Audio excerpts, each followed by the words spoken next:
I look at the negative from my childhood and I'm like, I'm not, like, sometimes I slip up and, you know, I see my mom or my dad in me, but I like, it's a learning lesson. Like, there's no book. Like, there's a million books out there about parenting, but there's no book on how to parent your specific child. I'm on the way.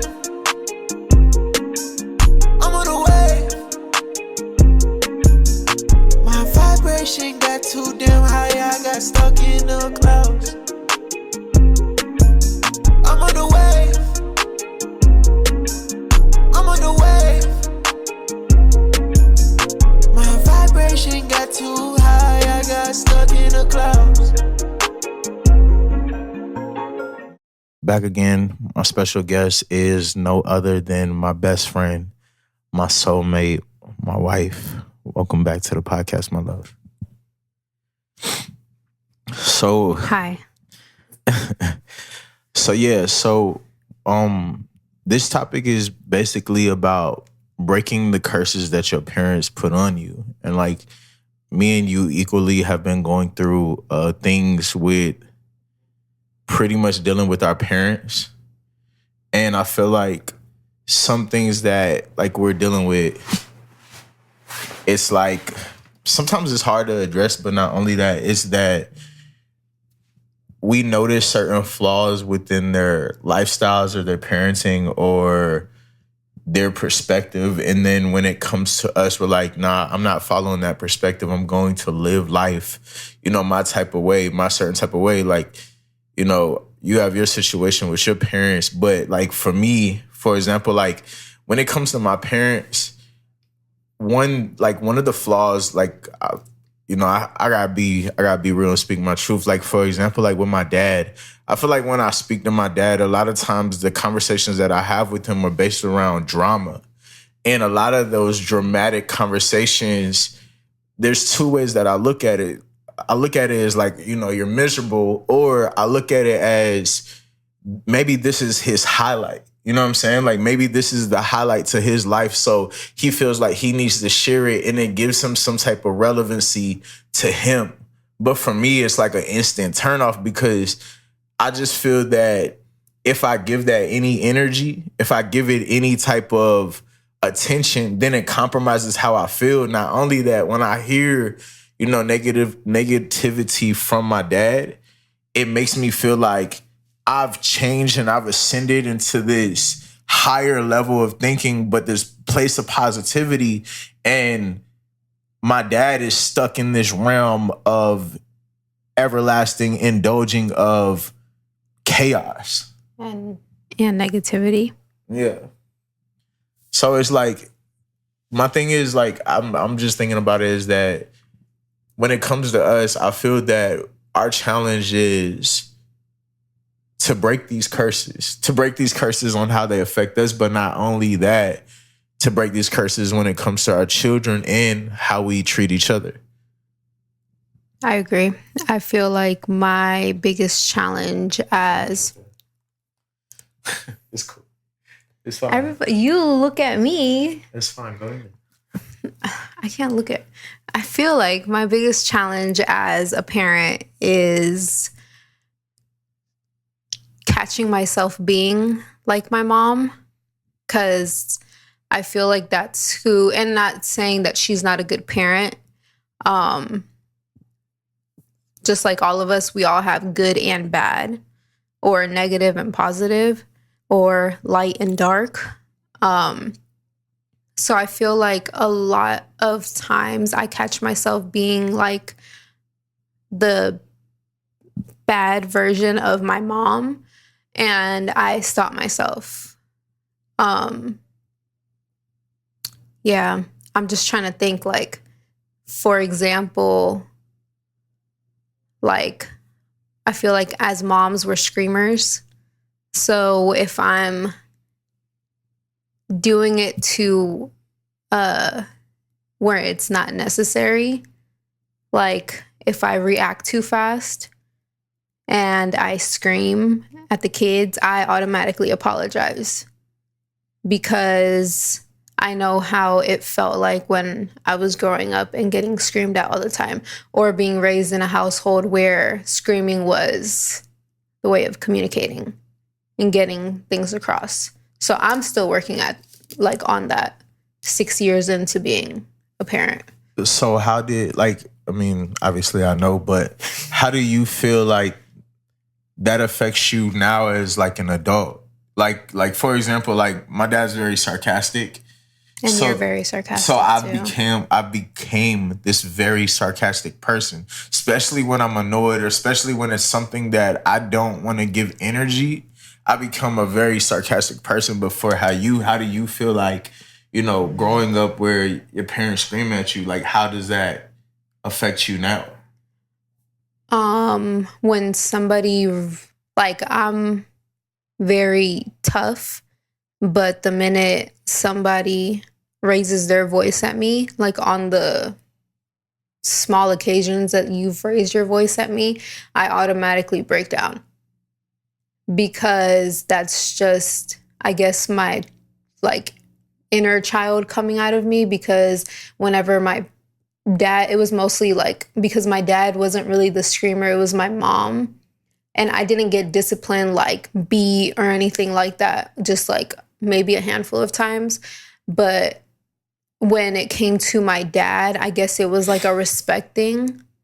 It was I want, you're my father, you're my dad. So I show you the respect. I hold you higher, if that makes sense, because he's the male figure. So on the, like I said, rare occasions when you've raised your voice at me because of whatever it may have been, I just kind of crumble and show my weak side. Yeah, I mean, this is my thing though, and we're talking about our relationship, right? I feel like it's necessary to have those times though. That's the thing. When I think about our parents, and this is just me, no offense, but I feel like a lot of our parents, based upon their understanding of the world, I would say, that dictates how conscious they are. How does this affect my child? How does this affect, my lifestyle? How did the things that their parents affect them? I think that with our parents, they're not conscious of it.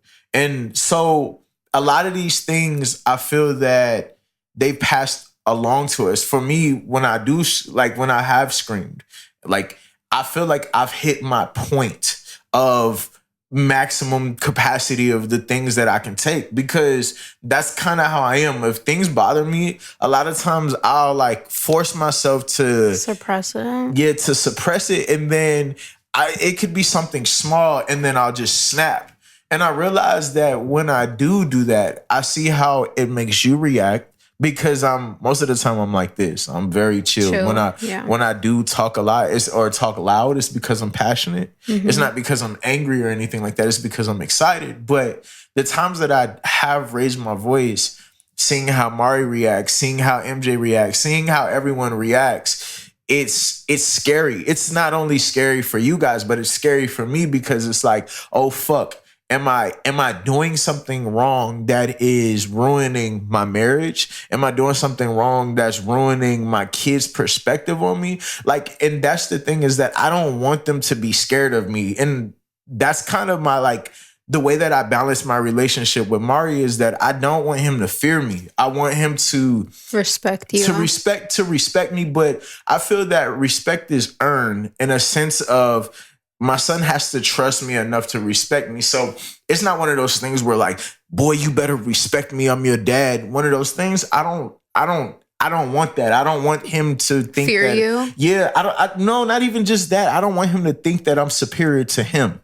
I want him to believe that he's superior. So a lot of the times that he says, the little smart things, I realize that I don't need to respond to it. I don't need to blow up on him. Boy, what'd you say? Yeah.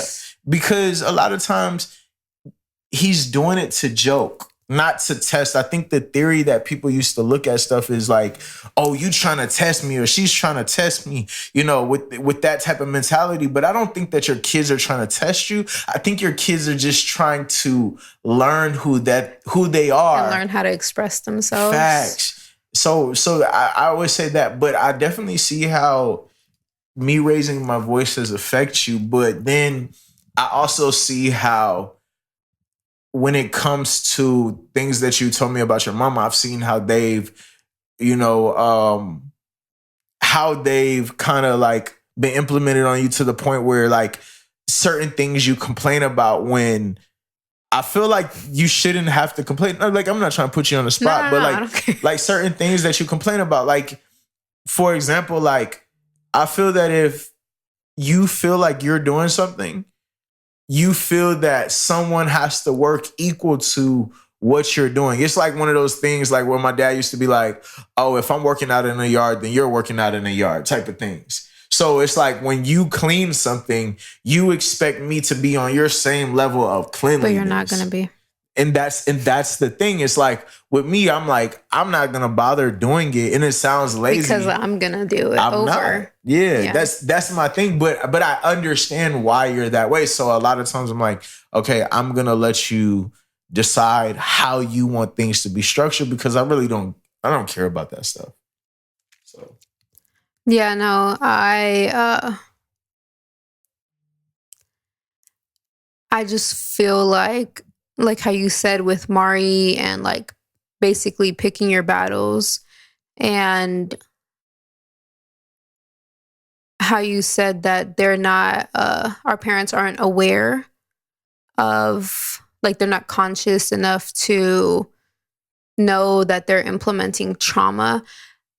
We have two different backgrounds. Facts. So like I come from a Hispanic background, a Hispanic household. So with Hispanic parents, they have been through the struggle of like third world country struggles, like coming to America and, working hard and doing all that. And not saying that Americans don't work hard, but it's just a different kind of struggle. So how they're raised is different. Like my dad didn't have his dad in his life, and he dropped out of school when he was in 5th grade because it was him, his mom, and his sister, and he had to be the man in 5th grade. Yeah. And then my mom came from a family of 8 kids. My grandpa died when she was a young adult, I think, like maybe a late teenager. So it was my grandma raising 8 kids. And so when it comes to my parents and their parenting, like my dad has never been, and this is what attracts me to you, is that like my dad has never been like affectionate, and he was more like work.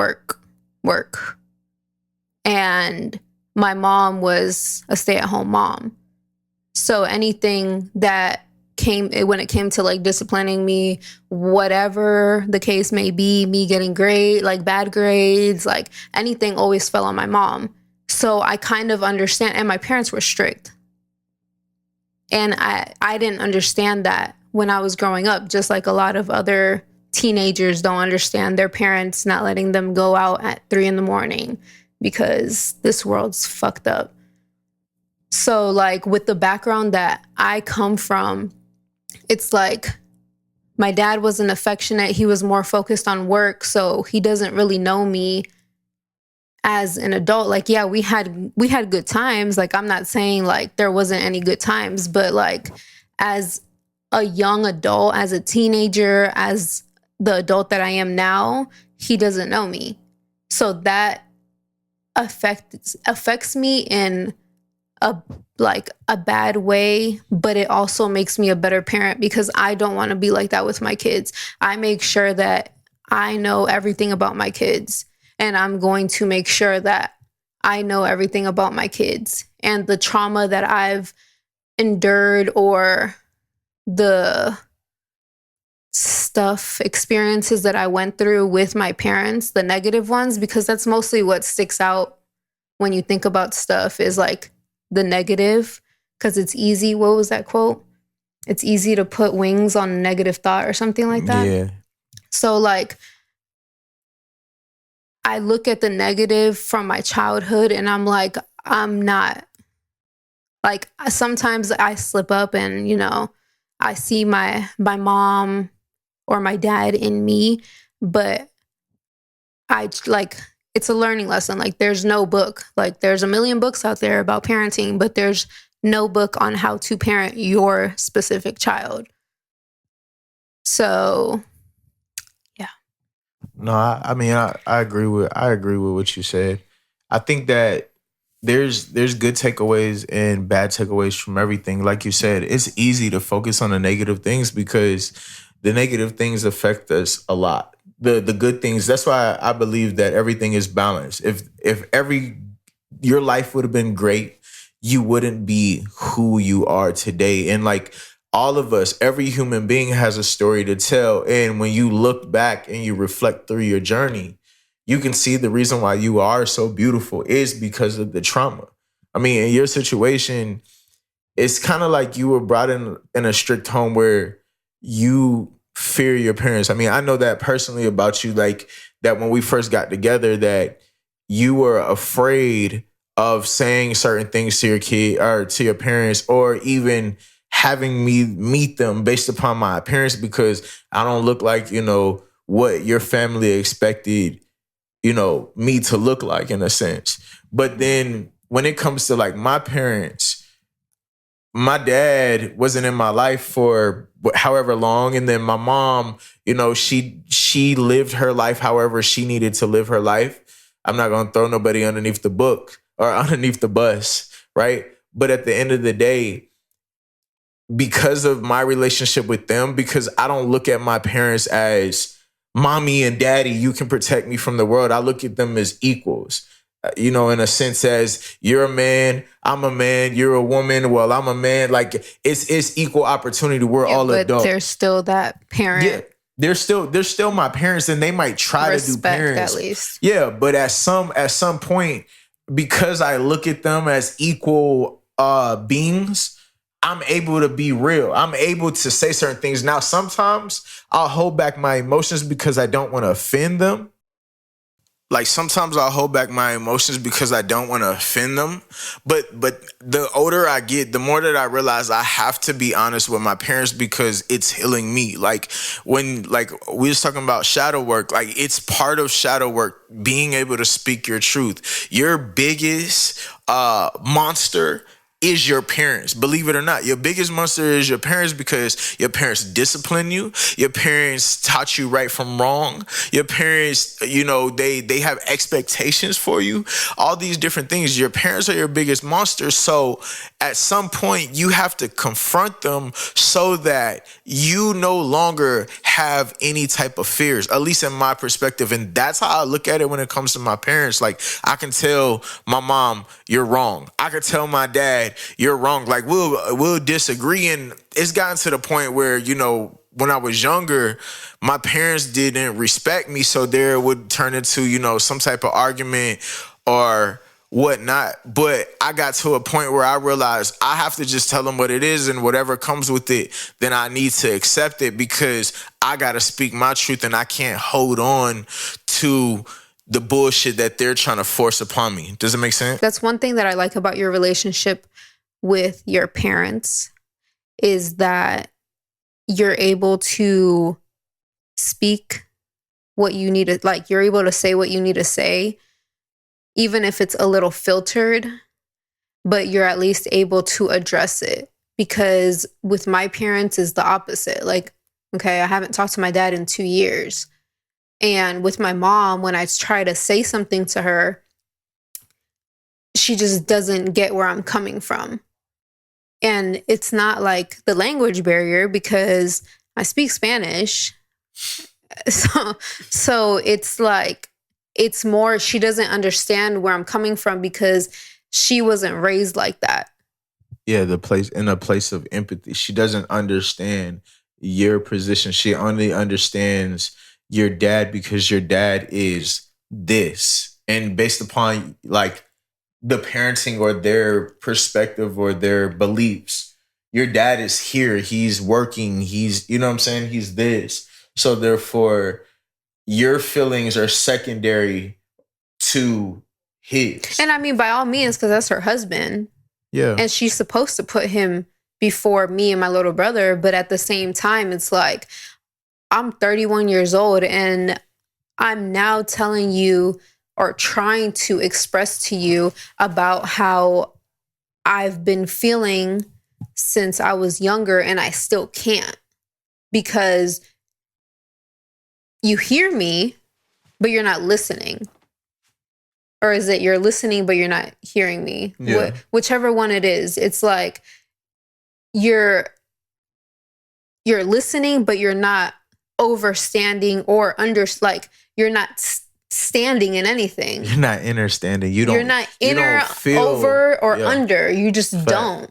Yeah.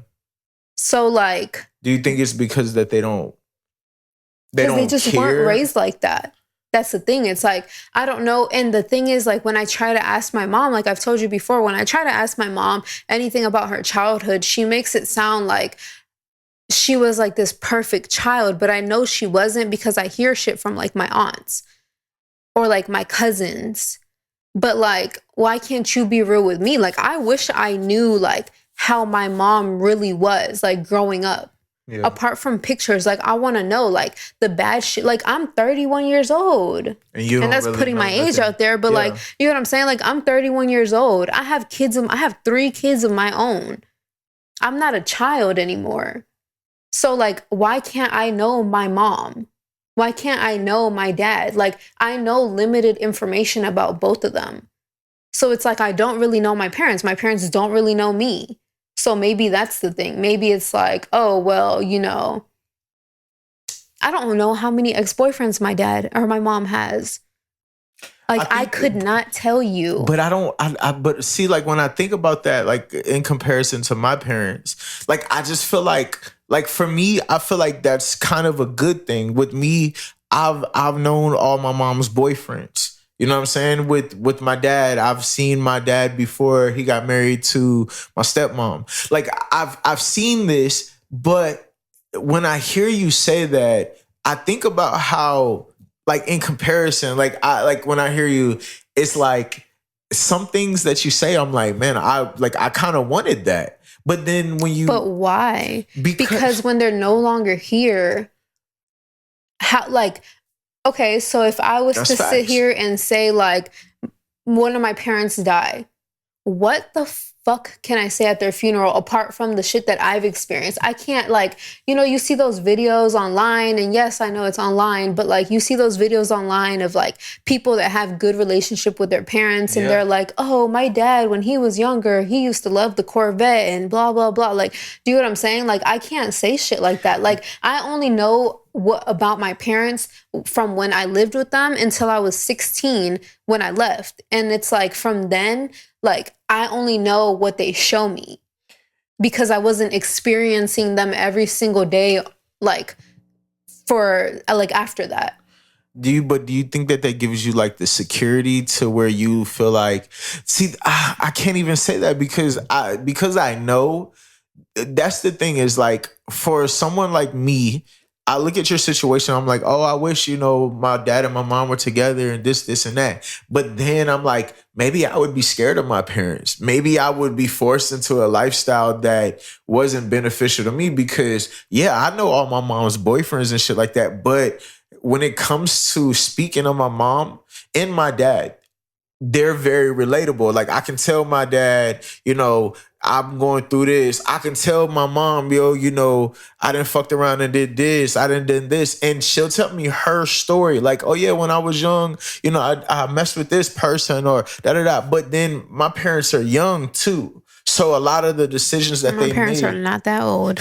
No, but you know, my parents were kids when they had me. My mom was like 21 and my dad was like 18, 19 years old. Okay, and my parents were older than that. Your or parents, my mom at least. And I don't even want to say older. Your parents were more... No, My mom was 35 when she had me. I'm not even 35 yet. No, I'm saying I wouldn't say older. I would say that they like fuck the age. I feel like they had their life established. There you go. Because my dad, you know, he was in the army and then he sold drugs and then he started businesses. My mom went to school and was a single mom and did all this. But I've seen the things that happened with my parents. I seen my dad get raided by the police. Like the struggles. I seen when me and my mom, when it was just me and my mom, us sleeping on the floor. I seen all these things. So it let me know subconsciously that I can struggle too and it's okay. But therefore with you, your parents,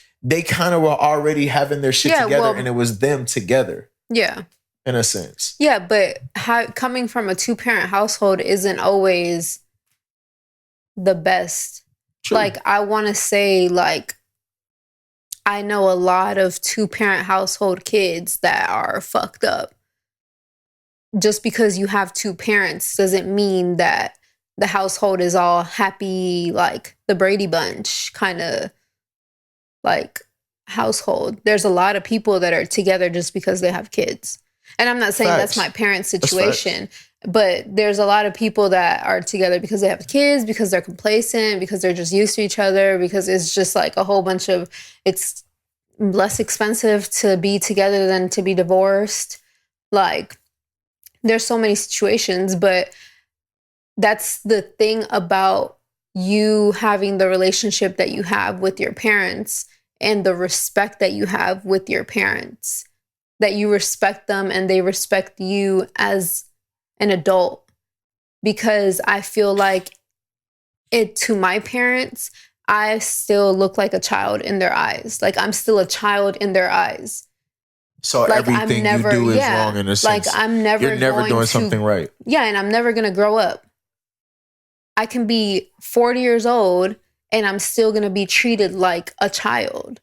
See that, like, when I think about that type of stuff, it reminds me of, and I always think about it or talk about it and say I don't want to talk about it, but it makes me think about the concepts of going to church. Like, that's, like, I hate to bring it up, but that's how I think about, like, when I think about your family, I think, like, and I'm saying this respectfully, I think about the other families that I went to where the mom and dad is together. They go to church on Sundays. You know, they set the tone of, this is what you're going to do. This is what you're going to do. This is what you're going to do. Like, they kind of like have this infrastructure of how the family needs to run.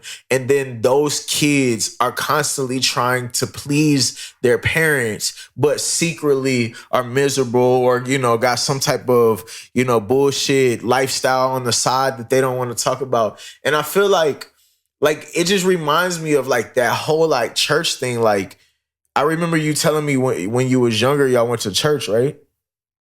Yeah, I grew up in a Catholic household. I got baptized and did my first communion. So how was that? Like, how was that on you? Like, did you feel the need, like, when you went to church that y'all had to, like, keep up with an image or, you know what I'm saying, try to be good? Do you want me to be honest with you? I don't remember. Oh, you don't remember?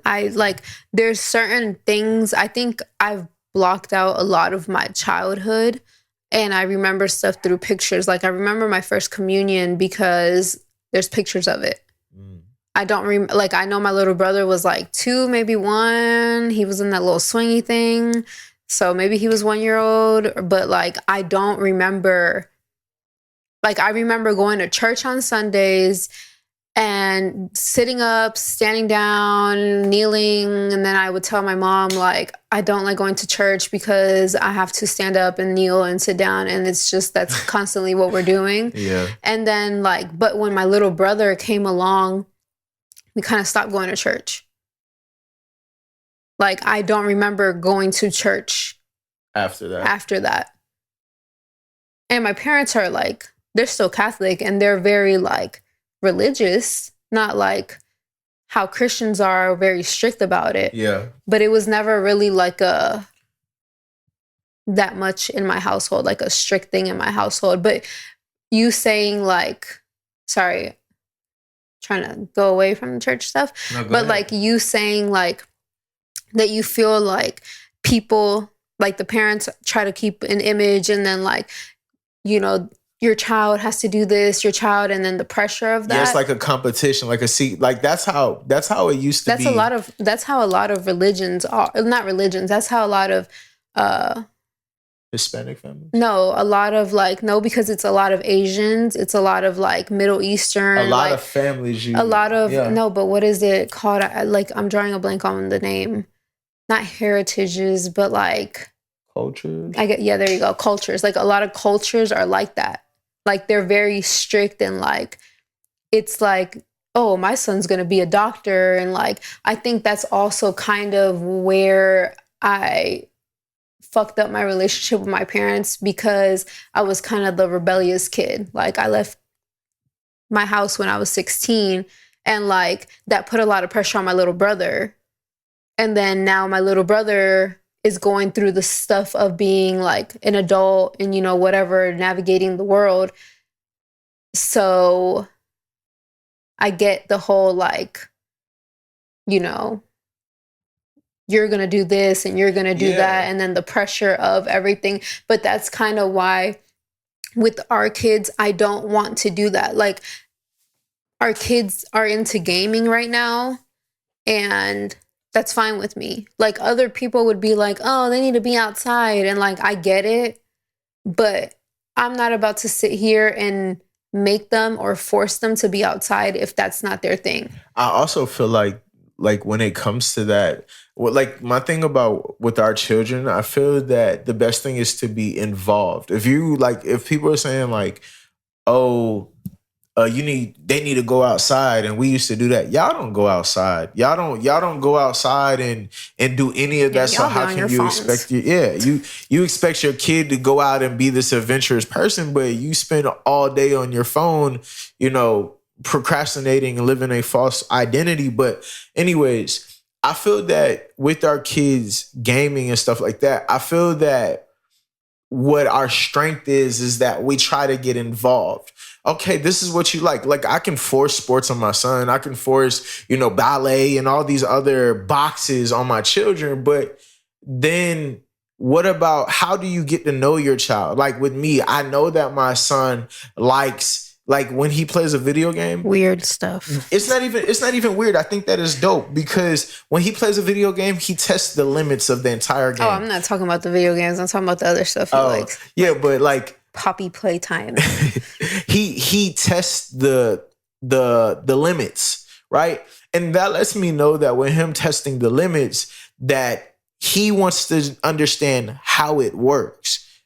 With that being said, us growing up, like with me, my dad used to rip up my raps. I've been writing music since I was 11 years old. My dad used to rip up my raps, or he would read my raps like I couldn't read. Like he'd be like, I went to the store, and I'm just like, you're like make fun of you instead of oh my God, why am I my brain, instead of like not celebrating, but I guess celebrating you. Yeah. Because I'm thinking I'm writing these bars, and I'm like, when people see this shit, I went to the store. They gonna be like, you know what I'm saying? They gonna fuck with it. But that's the thing, is like, you have to be your child's number one fan. You have to cheer them on, not just one child, all your children, whatever their strengths are, whatever they enjoy, you celebrate them in that. And that's what was one of my issues with the music, is that when I first started doing music, I always was insecure because my dad made it seem like I wasn't ever good. Yeah, I may not have been good as a child, but look what I've developed in. And if I would have stuck with based upon how my dad treated me when I was rapping, I would not be where I'm at. Later on, then my dad started wanting to be involved. But at that time, my first thought of him making fun of me doing the shit made me not want to do it with him. And that's the thing. It's like we have to break these scenarios. We have to seek understanding of our kid. Who are you? What do you like? Okay, let me try it with you. Let me do it with you. Because if you do it by yourself, chances are you're going to feel like you cannot focus on it completely. So now that we're a part of their whole gaming thing, bro, we got a freaking 4-year-old. She's about to be 5. on Fortnite, and She she's probably a killed beast. you on Fortnite if you play Fortnite. She's a beast. She's a beast, but our parents didn't do that. Like, my parents didn't do that. My mom did put me in some sports, but to my knowledge, I don't ever remember her being at a game. You know what I'm saying? But that's also because she was a single mom. Yeah. So it's it was cool. It was hard. Facts. Like, because it takes a village to raise a child. But no, I don't think that, like, my parents bought me a karaoke machine because I used to like to sing, and I had some drums, like fake drums, but it wasn't anything that they like did with me. I was in like a talent show. Did you do karate though? For a little bit. That's cool though. I always wanted to do karate. But it's not like I wanted to do karate. Oh, you didn't want to do karate? No, my mom put me in karate. Oh, and it was kung fu, actually. Oh, shit. That's lit. And I think my little brother was in kung fu too. Yeah, he was. I mean, and that's the thing. It's not like about our parents. It's not everything is bad. It's just there's certain things that like I want to break intentionally. Like I want to break specifically. Like I don't want to be that way. Like I don't like that about my dad, or I don't like that about my mom. Like my mom tends to be a procrastinator. You know what I'm saying? Like she'll make plans with me and don't follow through. And so therefore, like I try not to tell my kids I'm going to do something and not do it. Like, I don't want to be that parent. Like, if I say I'm going to do something, I'm going to do it. That's why, like, when it came to getting them a PlayStation and all this other type of shit, I was like, no, if I said it, I got to do it. You have to follow through. And some people, you know, they do that on some bullshit, but they're like, oh, you know, I struggled. I didn't have Jordans, you know, so I got my kid the Jordans. Like, that they're going to outgrow in a couple months. Like, I get it. But at the same time, like some things you have to steer your children from. Like, all right, we're not going to pay attention to, you know, these certain type of material things. Let's try this. And that, you know, at least in my opinion, I just feel like there's certain ways that you could steer your child to understanding, you know, material things or temporary gratification. Or valuing. Yeah. So. Valuing more than anything, because once they leave the nest, there might be times where they struggle. And that's another thing. It's like being able to have them come to you when they struggle, because you want to be able to help them. I can't remember the situation that happened, but we had like somebody was struggling. And we had said like, oh, I remember. I'm not going to put any business out there. But like somebody was struggling and like, you know, a parent or the parent was saying like, well, they're already 18. Like, that's not my problem no more. And then we talked about it and we were like, if my kid is struggling, even if they're fucking 30, like they're always gonna have a place here.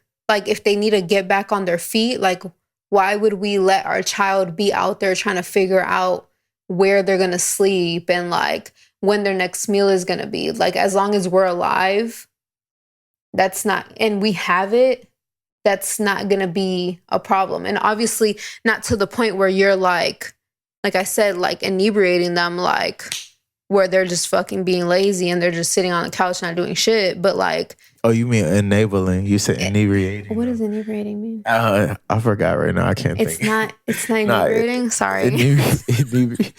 That's why I don't use big words. No, it's okay. Enabling them. Enabling them. Yes. What the hell is inebriating? Now I think it means to be like drunk. I can't think right now. What? You're inebriated.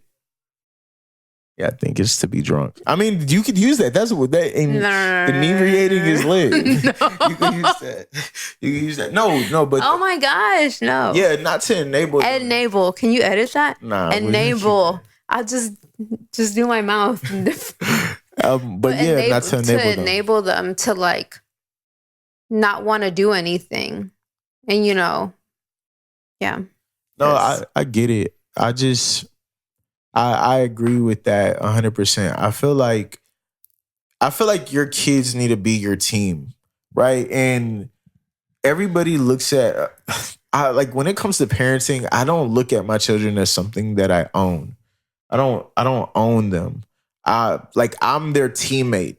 Yeah, I might be the most sarcastic teammate that they ever met, but I'm their teammate. So therefore, like they should be able to come to me in a place of comfort. And that's the thing about with Tati, my older daughter, is that she can tell me anything and I'm okay with it. My pet peeve though is lying. I don't like I've been a liar so long in my life to a couple years ago where I just said I'm not gonna lie anymore. How many years ago? I don't remember, but to the point where now I cannot stand lying because how can you expect me to protect you if you're lying? And that's the thing, like with my parents. And the reason why I used to lie so much is because I was afraid of the consequences. I used to get whooped all the time. My dad used to punch me. You know what I'm saying? Like all these different things. So I was afraid to tell them my truth, but then that created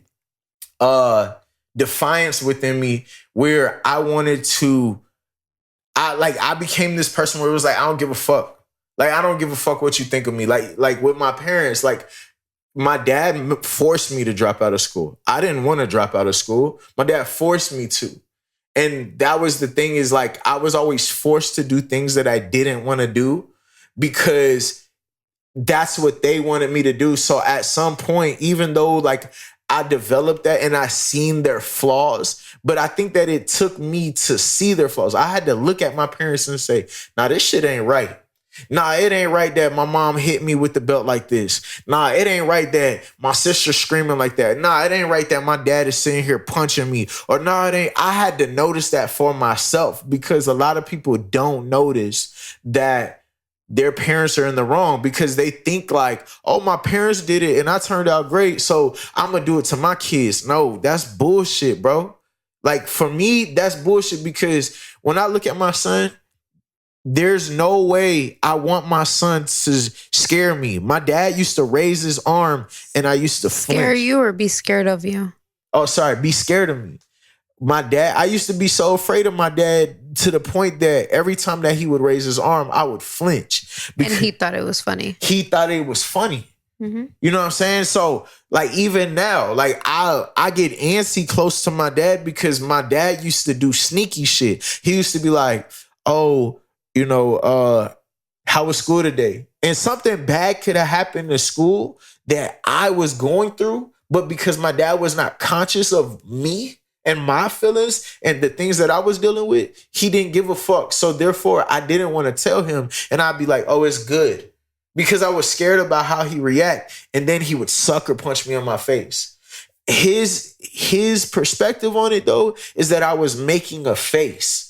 Oh, you was making a certain type of face, or you did this or you did that. That's bullshit to me. I don't want my son to feel that way. Like, yeah, we wrestle, but the difference with me and my son is I show my son, all right, bro, you want to test my strength?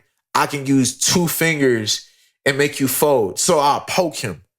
The difference between my dad is my dad had to punch me for him to feel superior, and that would crush me and make me afraid of him to the point where now as an adult, I don't trust him. I don't trust him. It's not just necessarily who he is. It's the fact that I don't trust him because you didn't snuck me. You didn't hit me. And I'm your son. Yeah, I'm your son. So now you're no longer my protector. Even though you say that you're my protector, now you're somebody that I'm afraid of or that I feel I have to protect myself from. I'm not afraid of you, just to let you know. I'm Big Slim now.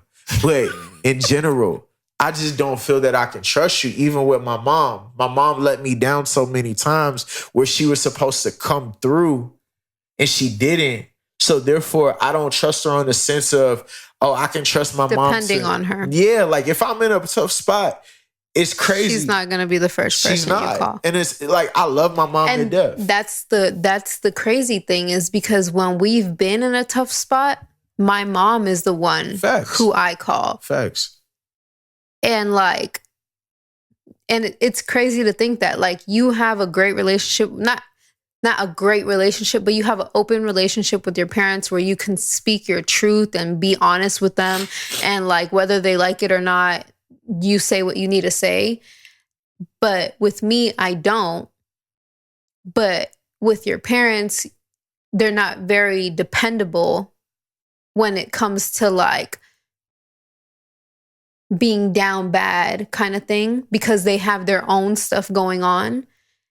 But my mom, or my parents, I'll say, but my mom more than anything, like if we're fucked on something, or like we're short on something, or whatever the case may be, We just like need any type of help. I can call my mom and be like, look, this is what it is. And yeah, she may give me shit, but she comes through, which is crazy because it's like the opposite. Yeah, it's definitely the opposite. Yeah, I just can't depend on my parents. I won't. There's a pride thing in me too. Is like I rather me put my pride to the side. I mean, yeah, I rather you talk to your and parents me hear shit. But that's because my dad is so sarcastic that I never can trust him to come through. My mom, on the other hand, always has some stuff type of excuse, and not saying that she hasn't came through. My mom has came through a decent amount of times. My dad has came through a decent amount of times, but overall, it's last resort, last man on earth, fireball about to blow up the planet. I'm dead ass. Then I can probably call my mom or my dad, and it's sad because when I think about me struggling, like if something happens to you and I don't, and pure respect, I don't want my kids to go to neither one of my parents. It sounds fucked up, but I just don't, based upon how my parents raised me, I don't want my kids and with my the parents. time. Yeah. Because they have a lot going on. So it's like they wouldn't have the time to deal with 3 kids. So it's not just because people change. I mean, facts. And like my mom treats the kids better than she used to treat me when I was younger. And I've always heard that like, like when you'd be like, oh, can I have McDonald's? And they'd be like, no, there's food at the house. But then if like your grandkid was to be like, oh, can I have McDonald's? They'd be like, yeah, you can have all the McDonald's that you want. Duh. That's what my parents would say. No, I'm playing. But yeah, that's the thing is like, I want my kids to be able to depend on me. I want them to be able to depend on me, not just financially. I want them to depend on me emotionally. Yeah. That's the most important part, is emotional. And I think that's where people lack to understand. It's that like the emotion and the physical being there is what matters the most. You don't have to have millions and billions of dollars. And like, I hear people say all the time, like people that don't have kids, like, oh, I'm not ready to have kids because I don't have a house, or I don't have this, and you're never going to be ready. That's facts. To have a kid. That's facts. Like you can have X amount of money in the world, like you're never going to be ready. It's just you physically and emotionally being there for your kid, and like learning your kid, because your kid is learning you and you're your kid's biggest teacher. So I think that's where like people lack, especially like with my parents, because I can only speak on my experience. It's like I said, like my dad was he was the breadwinner, and he worked 7 days a week. Like my mom told me that like when I was little, he would leave before I would wake up, and he'd come back after, I was already asleep. So like, and I'm thankful for that. I'm not complaining, because it sounds spoiled, because then there's other people who, like have 3 jobs and never see their kids, and like, you get what I'm saying? Or like, but at the same time, it's like, I needed that attention from my dad. because it was always my mom. And I love my mom to death. I love both of them to death, even though I haven't talked to my dad in like 2 years. But like, it's the emotional, the like sitting down and like, how was your day today? Like when my dad would come home, he'd eat downstairs and I'd eat upstairs. I'd eat with my little brother in like my room, his room. My mom would eat downstairs with my dad. Why? I'm not saying like we gotta sit down like they do in the movies and like, hey, how's your day today? And like, you know what I'm saying? But that like, shit would be nice. I would like that. But we do that with the kids. Like we don't do it all the time, but because it gets cold downstairs. But like now that it's hotter, like we always come back and we sit at the table instead of going to eat upstairs. So like, and that's why I told you that one time or a couple times, like I didn't like when the kids would go and eat in the room because it reminded me of that. Trauma, yeah. And it's like, yeah, you see it in the movies and you see it, but then you know that people are actually like that because we've seen close families. Yeah. And that's the thing, like there's pros and cons to it. There's pros and cons to everything. To everything, but this is the reason why, like, I would say it's a good thing. It's great that these things happen.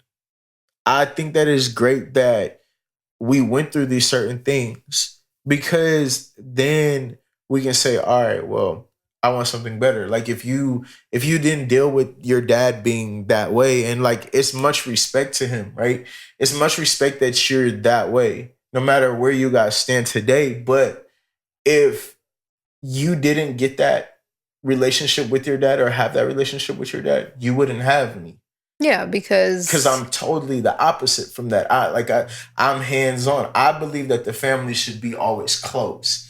That's my thing. I feel that, like, I just feel like we always need to be together. All of us. Our family together needs to move as a unit. That's how I believe it. And that's because I seen my mom have nobody. I seen my dad have his side of the family, but my mom's perspective of it just being my mom has made me want my family to always be close. My wife to always be with me. Yeah, you want a big family. My kids with me. And we're a unit. Now, they can go off and do their things, great, but the unit, I want my children to work their business, their lineage, their whatever they want to be. I want to be a part of it. And I want them to be a part of what I got going on too, because it's for them.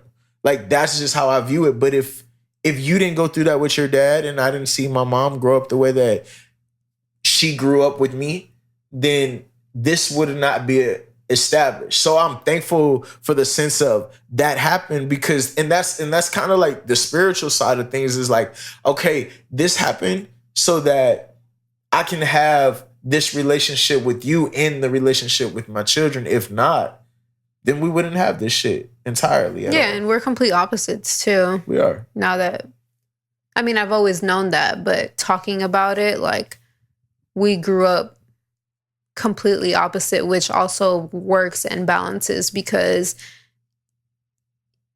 you bring the level-headedness to the family.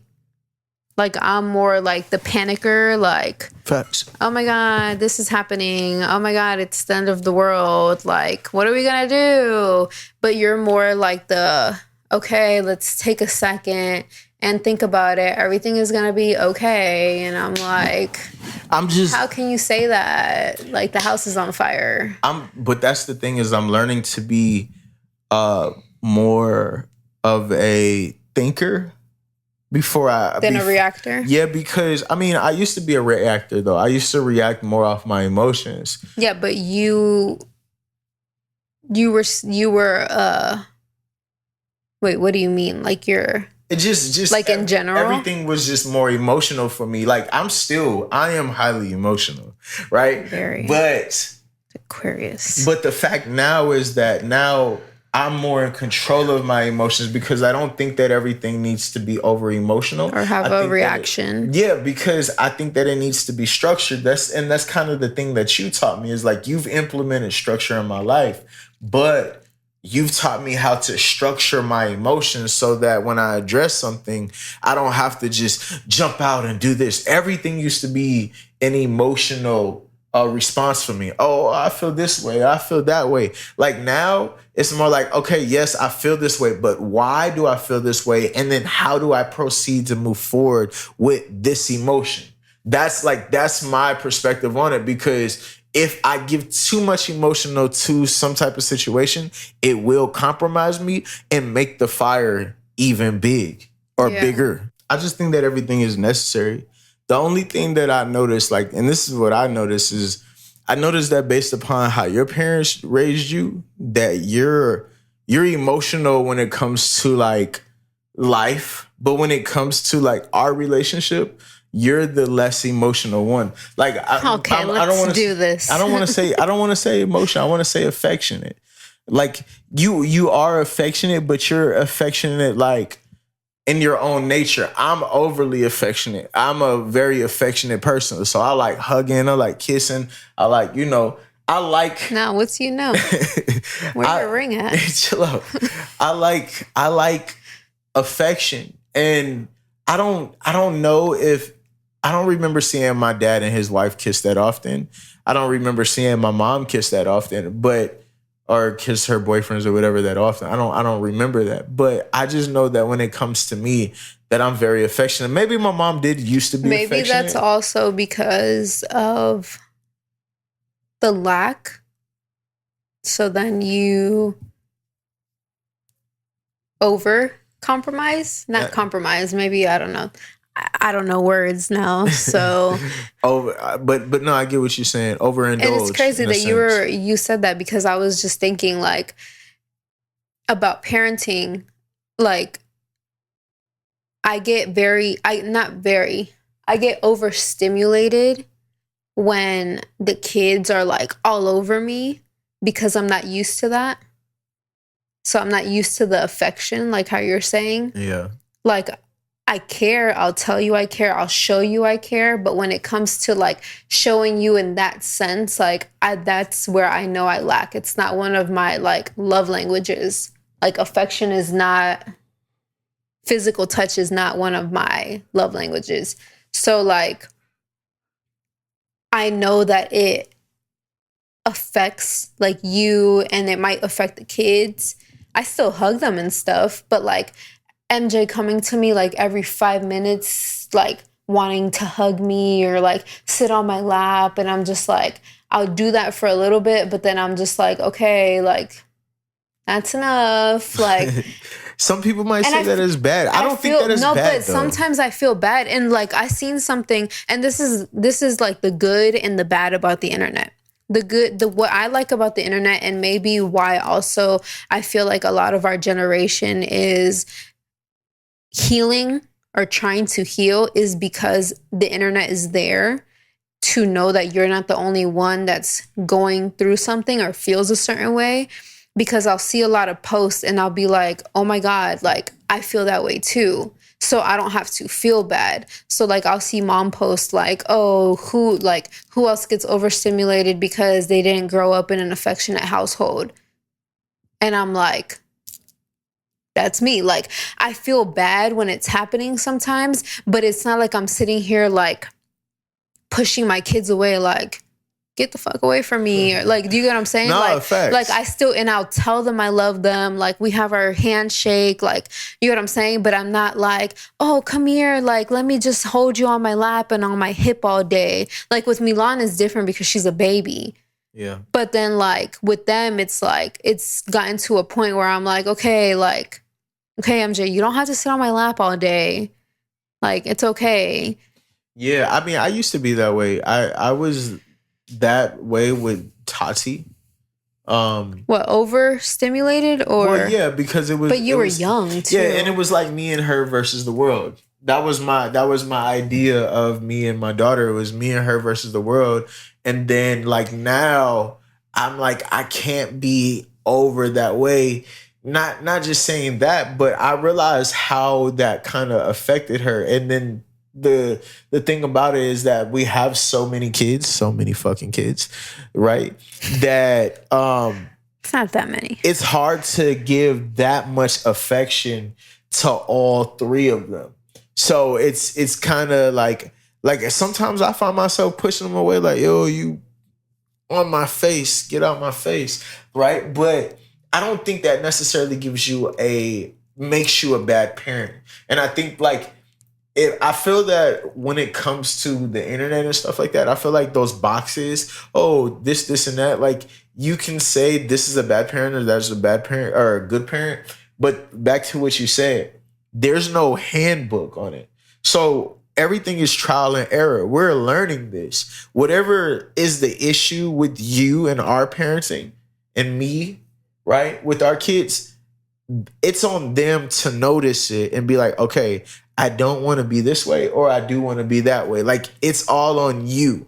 And like, yeah, we know the extreme cases of bad parenting, but like, let's be honest, like when it comes to this, nobody really has the true answers. Yeah, you can take your kid off all the colors and, get involved with them or not be involved with them or be affectionate, not be affectionate. But at the end of the day, they're still going to be affected by trauma. You, two-parent home, working dad, paid the bills, and y'all have money and this, and that, but you have trauma. Me, broken home, single mom, didn't meet my dad until I was older type shit, this, and that, right?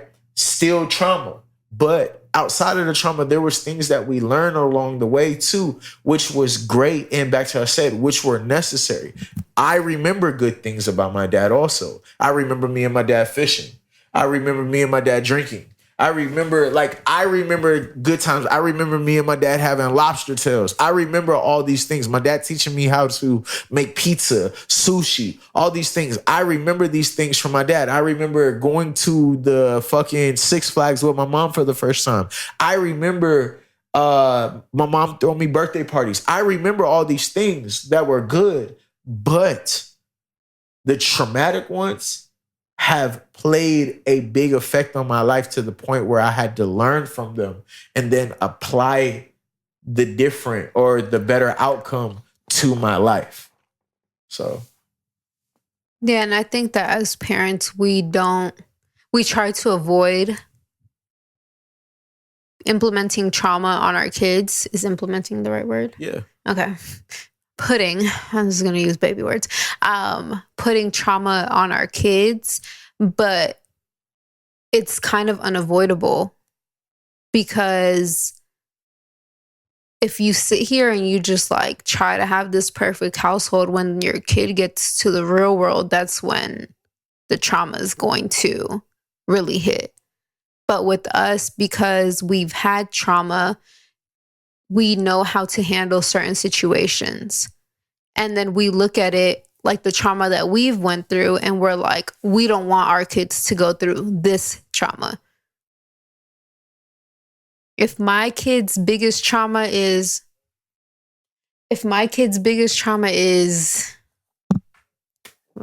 he's 6 right now. So what the fuck is his biggest right now? Huggy Wuggy? That's trauma? I don't know. What the fuck was that? It's a bug. It's a beetle. I thought you killed it. It's another one. Oh. I forgot what I was saying.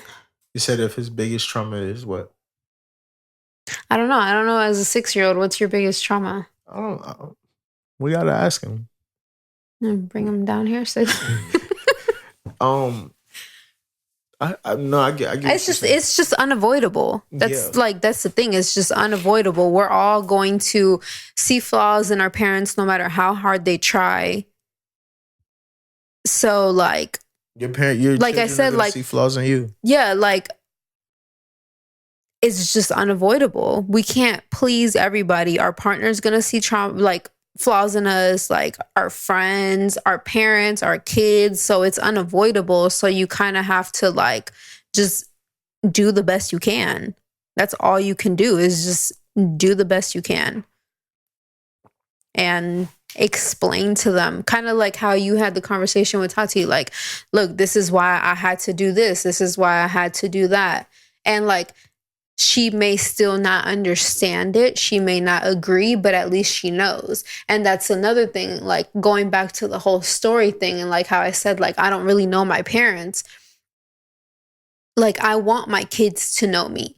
I want my kids to be able to be like, when my mom was younger, she used to like this, and that. When my mom was younger, she like, I don't want my kids to just know me as a parent. As an old head grandma. I'm not a grandma, but like, I'm saying, but like, do you get what I'm saying? Like, I want them to be able to tell their kids, like, you know, your grandma was like this, and like, your grandma used to like this, like with MJ's name. I want her when she gets older and starts to understand more. Like, I want her to understand, like, oh, this is where my name came from because my parents like this and they bonded off this, and oh, this is how their relationship started. See, but that comes from like, I feel like those standards come from your 2-parent home though. Like when I hear you say that, like it just sounds like. But why? If I don't know this, I don't think I even know the story of my parents. I know that they met through a mutual friend and that was about it. But no. I get what you're saying. But I think that like that comes because you want our story to be passed down to them, then passed down to their children, so on and so forth. All right, this is how my mom and my dad met. This is who my dad was.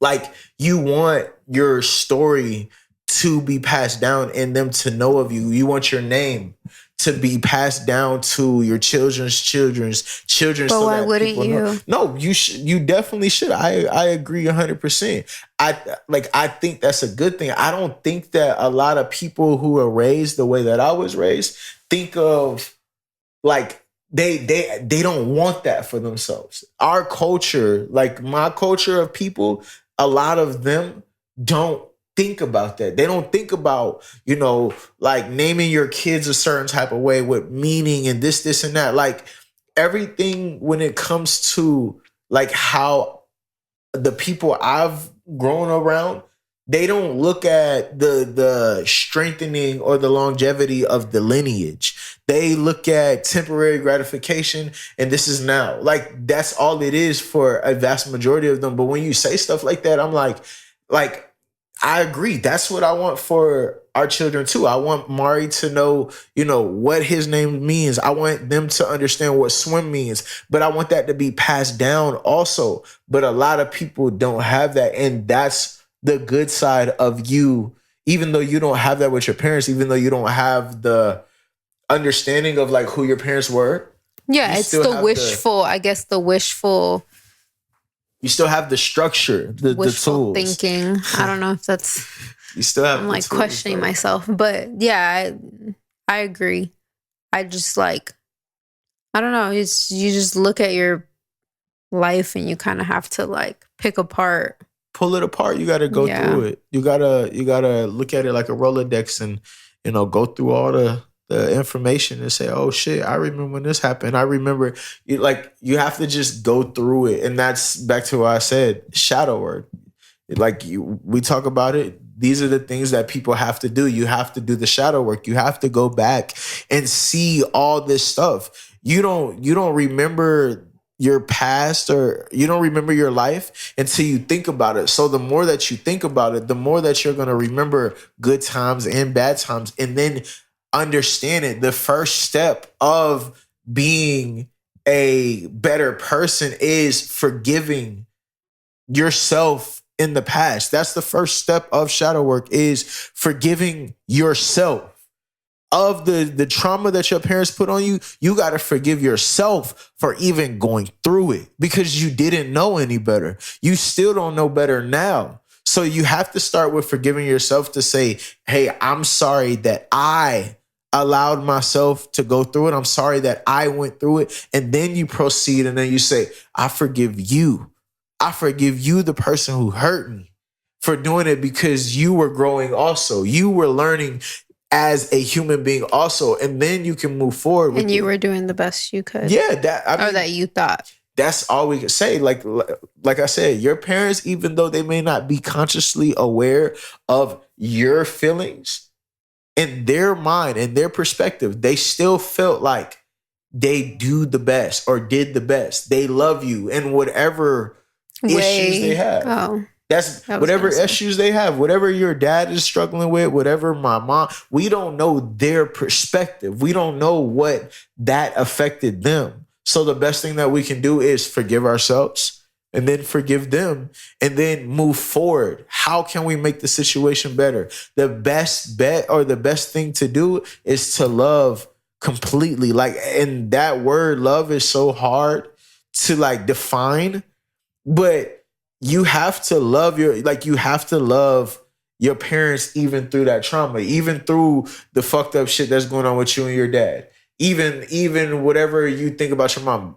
Like, trust me, there's things that my dad has done to me that like I necessarily am still traumatized to this day by. But at the end of the day, I love you. I forgive you. I don't hold on to that in my heart. Yeah, like I still can't trust you to the point where I'm around you. It makes me nervous, but I still love you and I forgive you. It starts with forgiveness and just learning how to love. Learning how to love through that trauma. Learning how to focus on the positive things without your parents, no matter how traumatically they have scarred you. You should be thankful because without you or without them, you wouldn't be here. And we all serve some type of purpose. So. I agree. Well. Is that all? Yeah, you know. I mean, what else you got to say? What else you want to talk about? I was just asking. Ma'am? Did we hit all your points? I guess so, man. If you guys fuck with this episode, make sure you hit a like button, a subscribe button, drop a comment, share. Oh yeah, also me and my wife, we started something called Lending a Lot of Love. Actually, she started it. I don't want to throw my name in it. Lending a Lot of Love, where every month we do a give back to the homeless, where we feed the homeless. And we're always looking for donations, whether it's money, Cash App, Zelle, or anything like that, or donations. If you're in the Atlanta area, please hit us up and let us know. We're willing to pick up donations so that we can give them to the homeless and just, lend some love to them. So we have that coming up. And yeah, it's every month. At least once a month. I always announce it on Instagram.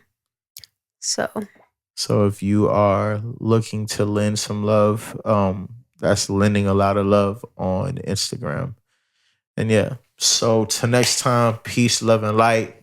And make sure that you share this with your mama, your daddy, your brother, your sister, and all your loved ones. And be nice to yourself. You're doing the best you can. That's all you can do. Facts. Big swim. I'm on the way. I'm on the way. My vibration got too damn high. I got stuck in the clouds.